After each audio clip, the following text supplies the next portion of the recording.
تو تم آ رہے ہو کیا؟ ہاں میں آتا ہوں، تم اسٹارٹ کر لو، میٹنگ میں 10-15 منٹ میں آتا ہوں، اس نے کہا۔ رمشا امامہ کو خداحافظ کہتے ہوئے نکل گئی۔ تم چلے جاؤ، گاڑی آئے گی تو میں چلی جاؤں گی، اس نے کمرے میں پڑے جوتے کے ڈبے سے نیا جوتا نکالتے ہوئے سالار سے کہا۔ تم سینڈوچ کھاؤ، تم نے ہی صبح بنا کر دیے تھے، آج کلائنٹس کے ساتھ لنچ کیا، یہ کھا نہ سکا۔ وہ ٹیبل پر پڑے سینڈوچ کا ایک ٹکڑا اٹھا کر کہہ رہا تھا، مجھے بھوک نہیں ہے۔ اس وقت حلق سے کچھ اتارنا بہت مشکل تھا۔ کیوں بھوک نہیں ہے؟ لنچ کیا ہے کیا تم نے؟ نہیں، لیکن بھوک نہیں ہے۔ پھر کھاؤ، صرف ایک کھاؤ، وہ اسے بہلا رہا تھا۔ امامہ کے ساتھ کوئی مسئلہ تھا اور اس وقت پوچھنا بیکار تھا۔ وہ جب پریشان ہوتی تھی تو اسی طرح چیزیں بھولتی تھی۔ وہ سر جھکائے سینڈوچ کھانے لگی جو اس نے اس کے سامنے پلیٹ میں رکھا تھا۔ اس کا خیال تھا کہ سالار اس کی ان حرکات پہ اب تبصرہ کرے گا، لیکن وہ ادھر ادھر کی باتیں کرتا رہا۔ سینڈوچ ختم ہونے کے بعد اس نے امامہ سے چائے کا پوچھا اور اس کے انکار پر اس نے انٹر کام پر کسی سے ڈرائیور کو گاڑی نکالنے کے لیے کہا۔ میں تمہیں اپنی گاڑی میں بھجوا رہا ہوں، تمہاری گاڑی جب آئے گی تو میں بھجوا دیتا ہوں، میں خود ڈرائیو کر کے چلی جاتی ہوں، اس نے کہا۔ تمہیں ڈرائیور ڈراپ کر دے گا، تم اپسیٹ ہو اور میں نہیں چاہتا تم ڈرائیو کرو۔ وہ بول نہ سکی۔ میں خود چلی جاتی ہوں، اس نے بینک ایگزٹ پر سالار سے کہا۔ یار کلائنٹس کو بھی یہاں تک چھوڑنے آتا ہوں، تم تو بیوی ہو میری، وہ مسکرایا تھا۔ ڈرائیور پارکنگ میں کھڑی گاڑی دروازے کے سامنے لایا تھا۔ ڈرائیور گاڑی کا دروازہ کھولنے آیا، مگر اس سے پہلے سالار اس کے لیے گاڑی کا پچھلا دروازہ کھول چکا تھا۔ وہ گاڑی میں بیٹھنے کی بجائے اسے رک کر دیکھنے لگی۔ وہ اس کا شکریہ ادا کرنا چاہتی تھی، لیکن اس کے حلق میں ایک بار پھر گرہیں پڑنے لگی تھیں۔ اینی تھنگ ایلس میم؟ سالار نے مسکراتے ہوئے کہا۔ تھینک یو، اس نے بالآخر کہا۔ آلویز ایٹ یور ڈسپوزل میم، اس نے اپنا بازو اس کے گرد پھیلاتے ہوئے اسے گاڑی میں بیٹھنے کا اشارہ کرتے ہوئے کہا۔ وہ گاڑی میں بیٹھ گئی۔ سالار نے دروازہ بند کر دیا۔ چلتی ہوئی گاڑی میں امامہ نے ایک لمحے کے لیے مڑ کر دیکھا، وہ ابھی وہیں کھڑا تھا۔ وہ یقیناً گاڑی کے مین روڈ پہ جانے کا انتظار کر رہا تھا۔ اس نے اپنا چہرہ دونوں ہاتھوں سے ڈھانپ لیا۔ جس کی ذمہ داری تھی وہ شخص اس کے لیے کھڑا تھا، وہ جلال کی ذمہ داری نہیں تھی۔ وہ پھر کیوں یہ توقع کر رہی تھی کہ وہ اس کے لیے اتنی کرٹسی دکھاتا؟ اس نے ٹھیک کیا تھا اس کے ساتھ ڈرائیور بھیج کر۔ وہ واقعی اس وقت ڈرائیو کرنے کے قابل نہیں تھی۔ گھر آ کر بھی وہ بے مقصد لاؤنج میں بیٹھی رہی۔ آج کا دن بے حد برا تھا، تکلیف دہ یادوں کا سلسلہ تھا جو ختم ہونے کا نام نہیں لے رہا تھا۔ کیا ہوا ہے تمہیں؟ سالار نے اس رات کھانے کی ٹیبل پہ اس سے پوچھا۔ کچھ نہیں، جواب حسب توقع تھا۔ سالار نے کھانا کھاتے ہاتھ روک کر اسے دیکھا۔ کوئی پریشانی نہیں، اپنی فیملی کو مس کر رہی تھی بس، اس نے جھوٹ بولا۔ سالار نے اسے کریدا نہیں، وہ اسے صرف بہلانے کی کوشش کر رہا تھا۔ وہ ڈنر کے بعد کام کے لیے اسٹڈی روم میں چلا گیا تھا۔ امامہ نے سونے کی کوشش کی لیکن سو نہ سکی۔ کتنا وقت اس نے اندھیرے میں بستر پر چت لیٹے چھت کو گھورتے ہوئے گزارا، اس کو پتہ ہی نہ چلا۔ سوچوں کا تسلسل تب ٹوٹا جب اسے دروازہ کھلنے کی آواز آئی۔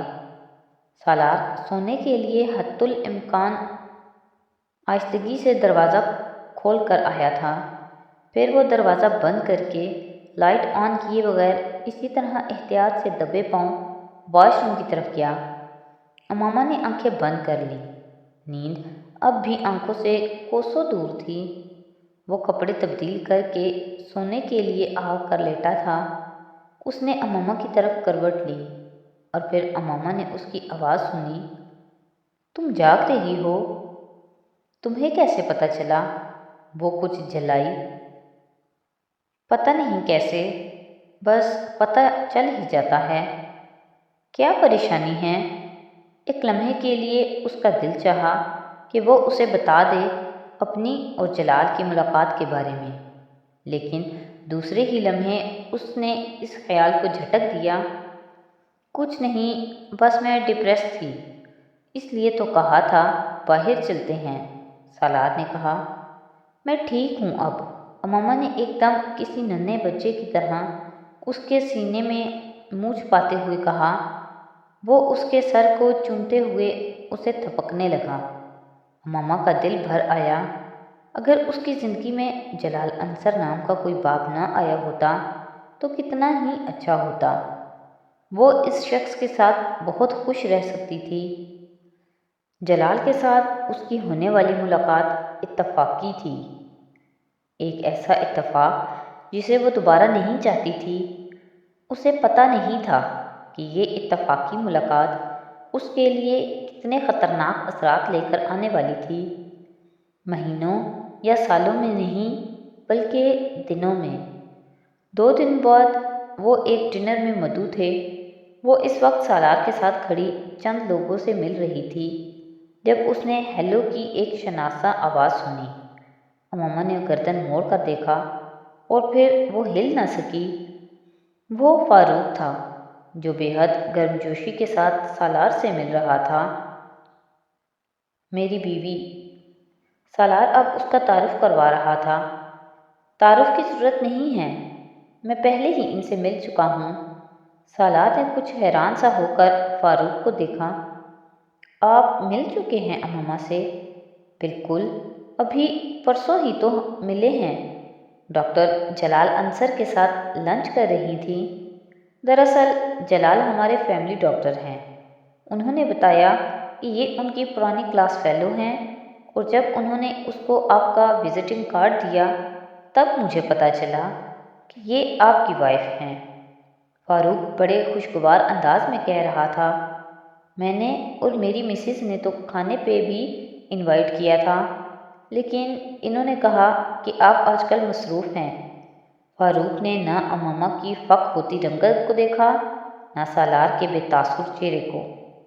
جو کچھ وہ کہہ رہا تھا سالار کو اس پر یقین نہیں آ رہا تھا۔ اس کے کان جیسے سن ہو رہے تھے۔ وہ جلال انصر سے مل رہی ہے، لیکن کب سے؟ فاروق کی بات سنتے ہوئے امامہ نے اسے خشک ہوتے گلے کے ساتھ دیکھا۔ اس نے اس کے بے تاثر چہرے کو دیکھ کر غلط اندازہ لگایا تھا۔ میں اسے سب کچھ بتا دوں گی، وہ میری بات سمجھ لے گا۔ اس کے بے تاثر چہرے نے امامہ کو عجب خوش فہمی میں مبتلا کر دیا۔ آپ ظہیر صاحب سے ملے ہیں؟ اس نے ایک دم سالار کو فاروق کی بات کاٹتے دیکھا۔ آئے ہوئے ہیں کیا؟ ہاں، ابھی ہم لوگ آپ ہی کی بات کر رہے تھے۔ آئیے میں آپ کو ملواتا ہوں۔ سالار فاروق کو لیے ایک طرف چلا گیا۔ وہ دوبارہ پلٹ کر اس کی طرف نہیں آیا۔ ایسا پہلی بار ہوا تھا کہ وہ کسی پارٹی میں اس کے پاس نہیں آیا تھا۔ وہ کچھ پریشان ہوگی، لیکن اسے ابھی بھی یقین تھا کہ سالار اس چیز کو بڑا ایشو نہیں بنائے گا۔ گاڑی میں بیٹھتے ہوئے بھی اس کی خاموشی ویسی ہی تھی۔